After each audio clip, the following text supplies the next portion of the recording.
Kinasuhan na ng poaching o iligal na pangunguha ng yamang dagat ang 12 Chinese fishermen na sakay ng sumadsad na barko sa Tubataha Reef nitong Lunes.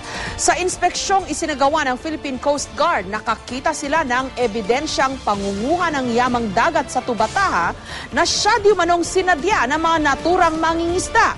Samantala, pinaghahanap naman ang may-ari ng barko para papanagutin sa gastos ng salvage operation. May report si Isay Reyes. Ito ang mga litratong kuha ng Philippine Coast Guard sa FB Minlong Yu, ang Chinese fishing vessel na sumadsad sa Tubataha Reef noong Lunes ng gabi. Ang propeller at steel hull ng barko wala namang sira, pero ang Tubataha Reef muli na namang nagtamo ng pinsala. Definitely may damage dun sa reef. May tinamaan kasi di ba, grounded nga, di ba? Kaya nga hindi siya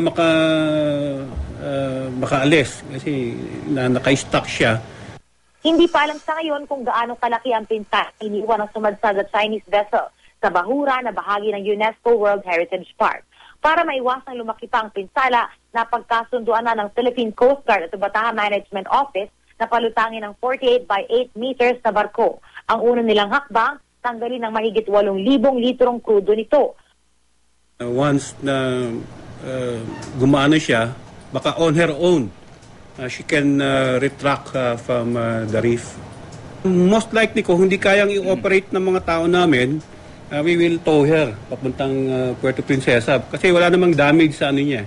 Walang damage pati sa engine. So probably she can run on her own. Nakikipagtulungan din daw ang Coast Guard sa gobyerno ng China para mahanap ang may-ari ng sumadsad na barko. Siya daw kasi ang dapat sumagot sa gastos ng salvage operation alinsunod sa batas. Kanina, humarap na sa inquest proceeding ang 12 nahuling mangingisdang Chino na sakay ng fishing vessel. Isinailalim sila sa medical examination. Naharap sila ngayon sa reklamong poaching sa ilalim ng Tubataha Natural Parks Act of 2009. Sa inspeksyon ng Coast Guard, nakita ang kanilang gamit pangisda. Indikasyon daw na panghuhuli ng mga yamang dagat ang sadya nila sa Tubataha. Kung mapapatunayang may sala, posible silang makulong ng 6 hanggang 12 taon at pagmultahin ng 100,000 dolyar. Sa pamamagitan ng isang interpreter, inamin naman ng mga Chino na nakapangisda nga sila sa teritoryo ng Pilipinas. Galing daw sila ng Malaysia ng aksidenteng mapasok ang Tubataha. Kanina, nabigyan din sila ng pagkakataong makausap ang mga kinatawan ng embahada ng China. Hindi nagbigay ng panayam sa media ang opisyal. Sa ngayon, nananatili sa kustudiya ng Western Command ang mga Chinese. Mula rito sa Puerto Princesa, Palawan, Isay Reyes, GMA News.